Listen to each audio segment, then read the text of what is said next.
దేవునికి స్తోత్రం. ప్రియమైన సహోదర సహోదరులకు శుభాభివందనములు. ఈరోజు దేని వాగ్దానము కీర్తన 34:7 యెహోవా యందు భయభక్తులు గల వారి చుట్టూ ఆయన దూత కావలి ఉండి వారిని రక్షించను.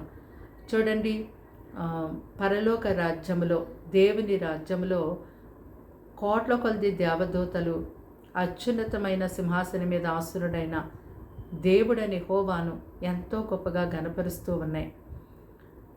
ప్రతి గానములు చేచు యెహోవా పరిశుద్ధుడు పరిశుద్ధుడు పరిశుద్ధుడని ప్రతిరోజు మానక దేవుణ్ణి స్తుతిస్తూనే ఉన్నారు.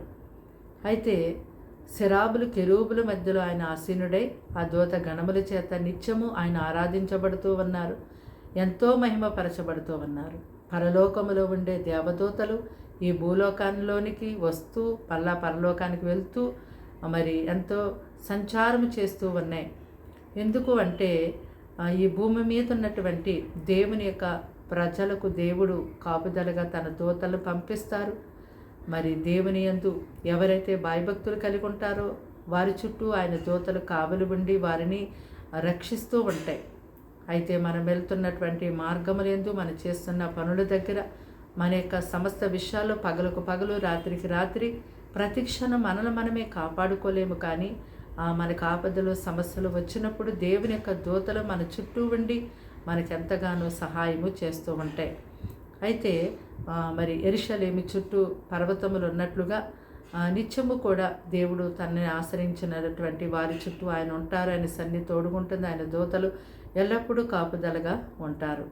అలాగనే సముద్రము జలములతో నిండి ఉన్నట్లుగా ఈ లోకమంతా కూడా దేవుని యొక్క జ్ఞానంతో నింపబడి ఉందని మనం గుర్తెరిగే వారిగా ఉండాలి. నాకెవరూ లేరు తోడుగా, నేను ఒంటరిగా ప్రయాణం చేస్తున్నాను, లేకపోతే నేను ఒంటరిగా ఉన్నాను, నాకెవరూ లేరని చింతించవద్దు.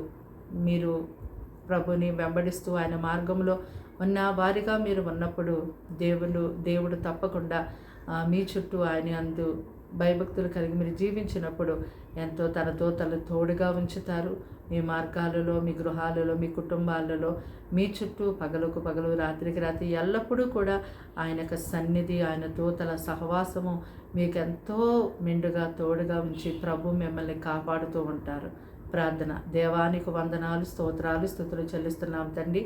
ఈ మాటలు వింటున్నాను బిడ్డల్ని రక్తంతో కడిగి ముట్టి స్వస్థపరిచి బలపరచని వారింటి వారికి రక్షణ ఇవ్వండి అయ్యా. నీ వెలుగు మార్గమందు వారింటి వారి కుటుంబ సభ్యులు నడిపించండి నాయన. చీకటిలో నడుస్తున్నారేమో, లోక క్రియలు, లోక అపవాది శక్తుల్లో బంధించబడున్నారేమో, ఏ సునాంలో విడిపించండి ప్రభు. ఏ దుష్ట కార్యములు వారిని విడిచి వెళ్ళలేకపోతున్నాయో విడిపించండి అయ్యా. బంధకములో ఉన్న వారిని విడిపించడానికి లోకంలోనికి మీరు వచ్చారు నాయన. అని బిడ్డలకు సహాయం చేయండి. వారి పిల్లల్ని పోషించండి. వారి కుటుంబాన్ని దీవించి ఆశీర్వదించండి ప్రభా. వారి చుట్టూ, వారి కుటుంబాల చుట్టూ, వారి సమస్త విషయాలు నీ దేవతలను ఎల్లప్పుడూ కాపుదలగా ఉంచి నడిపించి సహాయం చేయమని, కీడు శోధన పాలించి తప్పించి ఎంతో కాపుదల దినమంతా వారికి ఇచ్చి నడిపించమని యేసు నామములో అడిగి వేడుకుంటున్నాం తండ్రి. ఆమేన్.